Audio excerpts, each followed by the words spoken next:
일론 머스크가 다른 거에 있어서는 굉장히 급진적이고 규제 철폐, 앞장서는 인물인데 AI에 있어서만큼은 굉장히 조심스럽습니다. 미국 안에도 AI에 관해서는 굉장히 부정적인 걱정들을 갖고 있는 분들이 상당히 많이 계세요. 제이콥 헬버그라는 사람인데 이 사람은 대량 살상 무기에 관한 지식들이 지금 생성형 AI에는 다 숨겨져 있는데 이거 그냥 넘어갈 수 없다. 원래 그 바이든의 AI 행정명령도 전체 100을 놓고 보면은 한 60 내지 70은 이제 혁신 쪽이고요. 3, 40이 규제인데 그 규제가 이전에 없었던 걸 넣었다 보니까 굉장히 크게 보이는 거고요. 근데 그 규제마저도 없애겠다.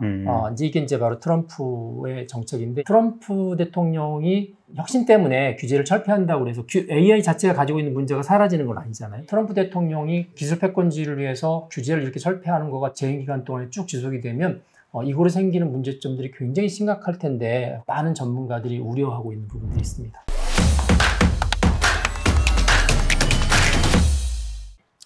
인공지능계 셜파 김명주 소장님, 트럼프 취임 이후로 AI에도 태풍이 몰아칠 것 같습니다. 네, 예상은 했는데 훨씬 더 빠르고 크게 몰아치는 것 같습니다. 네, 트럼프가 취임식에서 예의상 보통 전임 대통령을 직접 공격하지는 않는데 아주 직접 공격하면서 파격을 했고, 또 멜라니아는 닌자 같은 모자를 뒤집어 쓰고 하여튼 여러 가지 변화가 있을 것 같은데, 특히 지난 1월 20일 트럼프 대통령이 전임 조 바이든 행정부가 만든 행정명령 조치 78개를 철회했습니다. 특히 눈에 띄는 게 2023년 10월 30일에 발표한 AI 행정명령도 철회를 했습니다. 그리고 3일 뒤에 1월 23일 목요일 날 새로운 인공지능 행정명령에 트럼프가 서명을 했는데 정말 변화가 급박합니다. 네, 1월 20일이 이제 트럼프 취임일이죠. 취임일 날 이제 확 터뜨렸던 이제 선물 보따리인데 특히 AI 같은 경우는 이제 규제를 철폐하고 규제를 완화하고 AI 경쟁력을 높이겠다. 특히 이제 기업들이 규제 때문에 발목 잡는 일을 없애도록 하겠다. 이제 그런 이전에 핵심 공약 중에 공약이었다고 보시면 될 것 같습니다. 그래서 이제 바이든 대통령이 행정명령을 이제 발의하는 날부터 트럼프 대통령이 계속 반대를 했었습니다. 이건 내가 대통령이 되면 반드시 고치겠다. 그렇게 했던 거를 이제 결국은 시정에 옮겼고요. 이거는 이제 특히 중국하고의 관계에서 많이 비롯되는데 현재는 AI 기술이 미국이 많이 앞서 있지만 이제 앞으로 AI 기술이 AGI라고 해서 범용인공지능으로 이렇게 흘러갈 거거든요. 그러니까 범용인공지능까지도 이렇게 쉴 틈 없이 몰아세우겠다. 이제 이런 생각들을 가졌던 거고, 그래서 규제보다는 혁신의 방점을 이제 두겠다는 의미에서 바이든 대통령 행정명령을 처리하고 이제 바로 며칠 뒤에 새로운 행정명령에 서명을 했습니다. 네. 그렇다면 혁신에 이제 초점이 맞춰졌다면 우리나라도 이 방향에서는 틀리지 않는 거죠. 네, 우리나라도 작년 말에 AI 기본법 할 때 대략 이제 제가 그렇게 표현하는데 전체 법의 내용 가운데서 한 60-70%는 혁신, 그리고 이제 한 30-40%는 주로 규제 쪽 이렇게 중점을 이렇게 두고 있다 보시면 될 것 같습니다. 네. 트럼프가 없앤 바이든의 AI 행정명령, 어떤 내용이 담겨 있어서 이렇게 트럼프가 없애려고 안달한 겁니까? 보통 행정명령의 특징들은 보통 제목에 보면 그 특징들이 나와 있습니다. 그래서 이 바이든의 AI 행정명령은 Safe, Secure and Trustworthy Development and Use of AI 이렇게 되어 있습니다. 번역하면 안전하고 보안이 확보되며 신뢰할 수 있는 인공지능의 개발과 사용 이렇게 되어 있죠. 그래서 안에 보시면 한 3가지 정도의 굉장히 중요한 이제 조건들이 있는데, 하나는 이게 만약 AI가 국가 안보 내지는 경제, 대중들의 보건 이런 데 이제 영향을 줄 경우는 그 AI 모델을 개발하는 사람들은 개발 전에 반드시 안전성 테스트를 거쳐야 된다. 그리고 그 안전성 테스트한 결과를 상무부에 보고해야 된다. 이게 이제 첫 번째 규제였고요.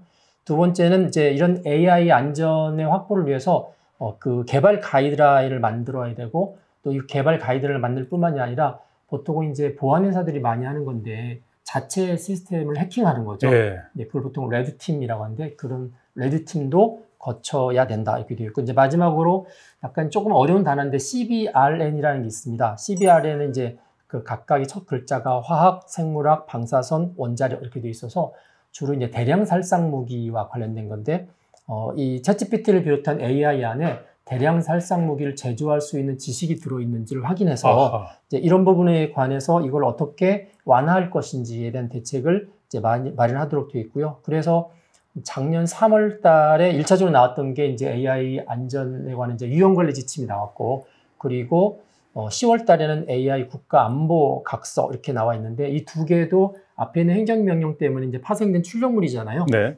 그래서 이 출력물에 대해서도 45일 이내에 이걸 어떻게 이제 똑같이 취소할 건지 아니면 어떻게 수정할 건지를 체크하라고 되어 있습니다. 네.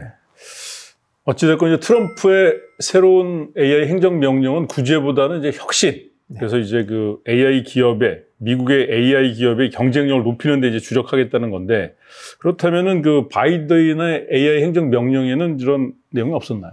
원래 있습니다. 그러니까 원래 그 바이든의 AI 행정명령도 사실은 전체 100을 놓고 보면은 한 60 내지 70은 이제 혁신 쪽이고요. 네. 3, 40이 주로 이제 규제인데, 그 규제가 이전에 없었던 걸 넣다 보니까 굉장히 크게 보이는 거고요. 근데 그 규제마저도 없애겠다. 이게 이제 바로 트럼프의 정책인데, 이게 미국 우선주의 정책에 기반합니다. 그래서 미국의 국익이 우선한데, 앞서 말씀드렸지만 중국하고 경쟁할 때 요 AGI, 그러니까 범용 인공지능이라는 새로운 미래 분야에 있어서 우선적으로 우위를 점하려면 규제 가지고 해서는 좀 시간이 많이 소비가 될 수 있으니까 규제 없이 그냥 가겠다. 그래서 이제 AI 행정명령을 서명을 했고, 이제 구체적인 이제 액션 플랜이 나와야 되는데, 행동 계획이 그게 서명하고 나서 6개월, 그러니까 180 이내에 네. 만들어라 이렇게 되어 있습니다. 그리고 이 책임자를 이제 지명을 했는데, 이 책임자가 이 페이팔의 초창기 멤버였던 데이빗 섹스라는 사람인데, 이 사람이 지금 백악관에 그 암호화폐 그리고 네. 인공지능 책임자로 지명이 돼서 180일 동안 아마 다들 기대하는 아이디어를 꺼내서 6개월 뒤에 발표할 것 같습니다. 네. 네. 미국은 뭐 이 육상 트랙으로 치면 우리보다 이제 최소한 몇 바퀴 앞서 있는데, 그렇죠. 이렇게 또 혁신을 하겠다고 하니까 좀 마음이 초조해지는데, 바이든의 AI 행정명령을 처리한 바로 다음 날 1월 21일 트럼프 대통령이 역사상 가장 큰 인공지능 인프라 프로젝트를 미국에서 펼치겠다. 스타게이트 프로젝트. 네. 이건 뭐 어떤 프로젝트라고 이 보시죠? 스타게이트 프로젝트는 이제 인공지능을 만들다 보면은 이 이제 학습하는 과정이 굉장히 전력도 많이 들고 컴퓨팅 파워가 많이 들거든요. 네. 그걸 이제 AI 인프라라고 하는데, 요 컴퓨팅 파워 플러스 학습 데이터를 가장 많이 가지고 있는 회사를 만들겠다고, 그 회사 이름이 스타게이트입니다. 대략 예산이 한 5천억 달러? 아하. 그러니까 5천억 원이 아니고 5천억 달러인데, 우리나라 돈으로 이제 요즘 환율이 높아서 한 720조 원 정도 됩니다. 회사의 규모가 720조 원이고, 예. 이 회사를 만드는데 참여하는 이제 기업들이 있는데, 그래서 그날 이렇게 4명이 이제 카메라 앞에 섰는데, 이제 트럼프 대통령하고 우리가 잘 아는 샘 올트만, 그러니까 챗GPT 만들었던 AI계에 있어서 가장 잘 나가는 회사죠. 오픈AI 샘 올트만, 그리고 이제 레리 앨리슨이라고 해서 보통 데이터베이스의 최고의 데이터베이스는 보통 오라클이라고 하는데, 그렇죠. 이제 이 오라클의 일종의 창업자죠. 그리고 또 한 사람이 이제 우리가 너무나 잘 알고 있는 손 마사요시, 네. 우리가 흔히 말해서 이제 손정희 회장, 이제 요 네 사람이 이제 돈줄을 가지고 그 앞에 섰고, 이제 샘 올트만은 이제 기술이고요. 또 그 뒷단에는 이제 인프라 쪽은 오라클이 있고, 또 이 손정희 회장 같은 경우는 돈이죠. 네, 그렇게 해서 720조 원에 해당되는 거대한 기업을 만들겠다. 그리고 이게 만들어지는 순간에 약 10만 개의 일자리가 생긴답니다. 그래서 이제 고용 창출도 돼서 이제 AI 패권 국가로서 확실히 굳히겠다라는 건데, 아시겠지만 말이 그렇지 720조 원이 모여져서 움직이는 거가 과연 그렇게 비전만큼 잘 될까에 대해서 이제 질문을 던지시는 분들도 계십니다. 어찌됐건 우리 한 해 예산보다 이제 100조 정도가 더 많은 건데, 위협적입니다. 그러면 이제 바이든 AI 행정명령을 철회해서 AI에 대한 규제가 완전히 사라지는 건지, 김명주 교수님이 AI 연구소장으로 계시는데, 안전연구소. 예, 안전연구소, AISI. 네. 미국에도 똑같이 있잖아요. 이 그렇죠. 미국 AI 안전연구소는 어떻게 되나요? 그러니까 이게 AI 안전연구소가 AI Safety Institute라고 해서 지금 현재 전 세계적으로 6개 국가가 네네. 가지고 있고, 미국이 거의 1, 2등으로 세웠습니다. 영국하고 미국이 하루 사이로 지금 세웠는데, 네. 이제 원래 이 미국 AI 안전연구소는 그 바이든의 그 AI 행정명령 전에 존재했어요. 네. 사실은 이제 이게 2020년에 미국이 AI 이니셔티브를 발휘하면서 만들었던 연구소인데, 행정명령이 발동되면서 더 구체적으로 임무가 이제 명시가 됐던 거죠. 그러니까 이제 행정명령이 취소되니까 당연히 AI, SI 미국도 사라지는 거 아니냐라고 생각했는데, 이제 엊그제 사실 이제 그 6개 나라가 회의를 했습니다. 이제 화상회의를 했는데, 거기서 이쪽 미국의 이제 센터장, 연구소장이 엘리자베스 켈리라는 여성분인데, 이분은 뭐 뉴스와 달리 우리는 뭐 존폐에 대한 걱정 안 한다. 왜냐하면 그 AI에 관한 부분들의 문제점들이 있기 때문에 역시 그렇죠. 그걸 고민할 수 있는 조직은 필요한 거라서 뭐 본인들은 뉴스에서 보는 것처럼 뭐 걱정 안 한다. 이런 이야기를 하고 있습니다. 그래서 트럼프 대통령이 뭐 이런 혁신 때문에 규제를 철폐한다고 그래서 AI 자체가 가지고 있는 문제가 사라지는 건 아니잖아요. 그렇죠. 그거 이제 잠재적인 위험성, 그다음에 안전 이거에 대한 우려는 여전히 존재하고 그래서 이 트럼프 대통령이 그 소위 말해서 기술 패권주의를 위해서 규제를 이렇게 철폐하는 거가 진짜 이게 몇 년간 재임 기간 동안에 쭉 지속이 되면 이거로 생기는 문제점들이 굉장히 심각할 텐데 그러면서 많은 전문가들이 우려하고 있는 부분들이 있습니다. 네. 어찌됐건 뭐 빠른 스포츠카를 만들려면 브레이크도 그만큼 중요하기 때문에 혁신과 규제는 뭐 쌍둥이 같은 건데 네. 쌍둥이 얘기가 나왔으니까 그런데 사실 그 트럼프하고 정치적인 쌍둥이 일론 머스크. 네. 근데 일론 머스크가 다른 거에 있어서는 뭐 좀 굉장히 뭐 급진적이고 뭐 이렇게 규제 철폐 이런 거에 이제 앞장서는 인물인데 AI에 있어서만큼은 굉장히 조심스럽습니다. 네. 일론 머스크가 몇 가지 본인이 미래를 생각하면서 약간 부정적으로 생각하는 게 몇 가지가 있어요. 예를 들면 환경 문제. 그러니까 지구는 어차피 환경적으로 망했다. 그러니까 아하. 이제 지구를 고쳐서 쓸 수 있는 상황은 아니다. 화성으로 가야 된다. 그래서 화성으로 가야 된다. 뭐 이런 측면을 볼 수 있고요. 그리고 또 하나가 이제 인공지능입니다. 인공지능은 점점 발전해서 결국은 인간의 두뇌를 추월할 거다. 추월하는 순간부터 인류한테는 위험이 닥칠 거다. 이런 생각들을 계속 가지고 있었고 그래서 만든 회사가 이제 오픈 AI입니다. 그렇죠. 그렇게 시작한 게 오픈 AI고 또 그 인간의 생존에 관한 위험을 연구하는 FLI라는 단체도 일론 머스크가 만들었고요.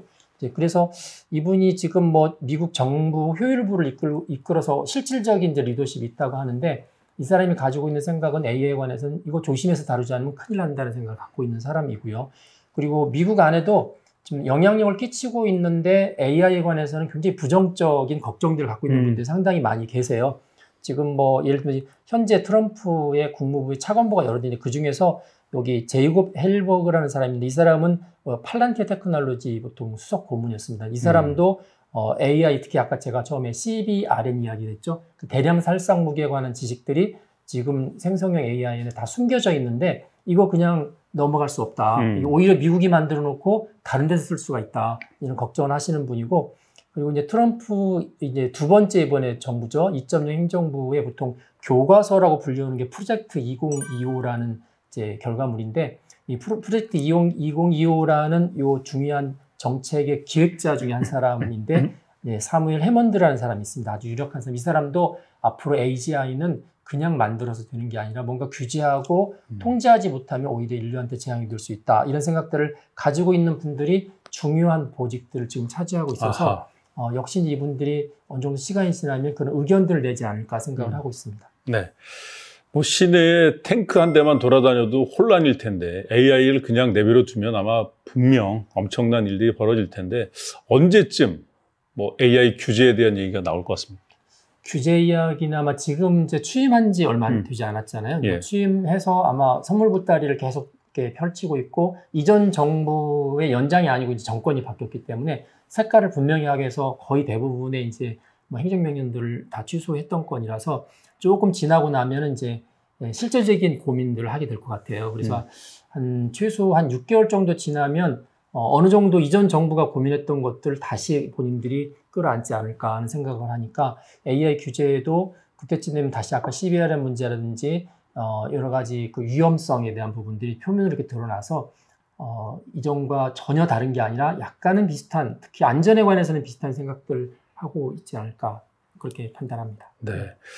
그 멜라니아가 너무 모자를 깊게 눌렀어가지고 그 눈빛을 볼 수 없었는데 AI 미래도 멜라니아의 눈빛처럼 알 수 없는 그런 미래로 가고 있는 것 같습니다.